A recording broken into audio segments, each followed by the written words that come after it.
Hello, everyone. Welcome to the Newsbrowse News broadcast. Federal prosecutors are moving to revoke the American citizenship of former U.S. diplomat Victor Manuel Rocha, alleging he fraudulently acquired naturalization decades ago while secretly working as an agent for Cuba. According to a complaint filed in federal court in Miami, Rocha repeatedly lied during his 1977 and 1978 naturalization process, denying any ties to the Communist Party or having committed crimes, even as he swore allegiance to the United States. Rocha, born in Colombia, admitted in a 2024 plea agreement that he began spying for Cuba's intelligence services in 1973, 5 years before becoming a U.S. citizen. He leveraged his positions within the U.S. government, including at the State Department and the National Security Council, to advance Cuban intelligence interests. Rocha was apprehended after a series of meetings in 2022 and 2023 with an undercover FBI agent, where he openly admitted his long-standing work for Cuba, praising Fidel Castro and referring to the U.S. as the enemy. He is currently serving a 15-year federal prison sentence. This denaturalization case aims to complete the process of accountability for his betrayal, as reported by NBC 6 South Florida. The Norwegian Police Security Service, ANDA, arrested a Chinese woman on May 7 on suspicion of intelligence activities aimed at stealing highly sensitive satellite data. According to Ziyosabal, these activities were allegedly conducted under the cover of a company registered in Norway. PST lawyer Thomas Blom stated that the Chinese government reportedly used this company to build receivers to download data from Norway's polar orbiting satellites.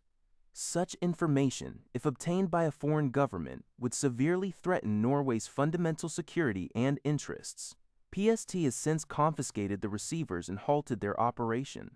Searches were carried out in Andoy, a defense stronghold and rocket launch base, and Ada, Andoya Space Company, acknowledged being a potential target due to the region's strategic importance, especially after Norway launched its Andoya spaceport plan in 2024, aiming to become a world-class satellite launch center.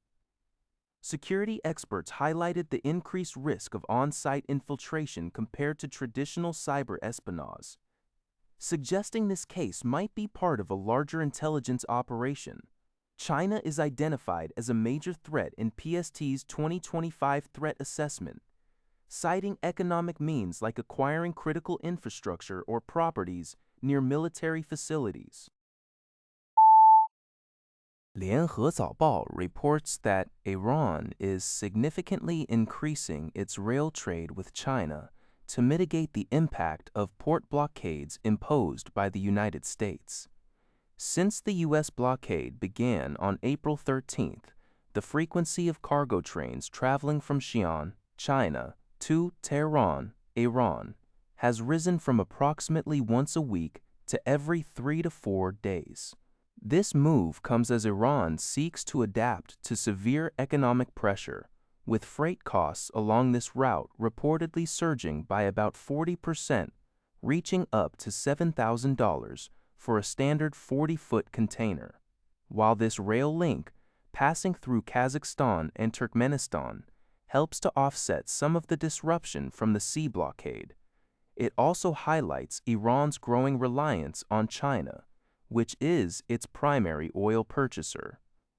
Currently, this trade is mainly one-way, with industrial and consumer goods, including auto parts, generators, and electronics, being imported into Iran. Iranian officials are reportedly considering using the rail lines for future exports of petrochemicals and fuel.